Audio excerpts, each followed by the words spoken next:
ஹாய்ங்க. எப்போவும் உங்கள் வீட்டில் தக்காளி தொக்கு ஒரே மாதிரி தான் செஞ்சுருப்பீங்க. இந்த மாதிரி முட்டை சேர்த்துட்டு முட்டை தக்காளி தொக்கு ஒரு டைம் ட்ரை பண்ணி பாருங்கள். ரொம்பவே நல்லாயிருக்கும். சாதம், சப்பாத்தி, இட்லி, தோசை எல்லாத்துக்குமே சூப்பராக இருக்குங்க. இது செய்கிறதுக்கு வந்து 2 மீடியம் சைஸ் பெரிய வெங்காயம் கட் பண்ணி எடுத்துருக்குறேங்க. கூடவே பச்சை மிளகாய். நம்ம தக்காளி தொக்குக்கு எப்படி தக்காளி அதிகமாக கட் பண்ணுவோமோ அதே மாதிரி இதில் வந்து 4 தக்காளி கட் பண்ணி வச்சுருக்குறேங்க. கூடவே மஞ்சள் தூள், மிளகாய்த்தூள், தனி மிளகாய்த்தூள், கொஞ்சம் மல்லித்தூள் எடுத்துக்கோங்க. கூடவே வேக வச்சு முட்டையை எடுத்துக்கோங்க.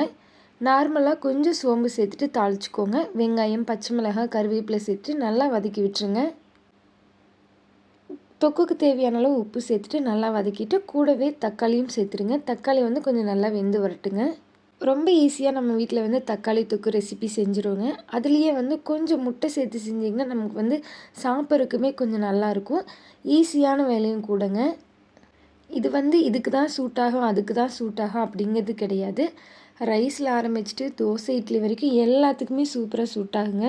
தக்காளி வந்து இப்போ நல்லா வெந்துடுச்சுங்க. இந்த டைமில் நம்ம எடுத்து வச்சுருக்க மசாலாவை சேர்த்துட்டு நல்லா கலந்து விட்டுருங்க. கொஞ்சம் பச்சை வாசனைலாம் போகிற வரைக்கும் நல்லா மிக்ஸ் பண்ணிடுங்க. கொஞ்சம் தொக்கு கன்சிஸ்டன்சிக்கு வரணும், நல்லா கெட்டியாக இருக்கணும். இந்த அளவுக்கு வந்ததுக்கப்புறம் நீங்கள் இதில் வந்து ஒரு 1/2 டம்ளருக்கு கொஞ்சம் அதிகமாக தண்ணி சேர்த்துக்கோங்க.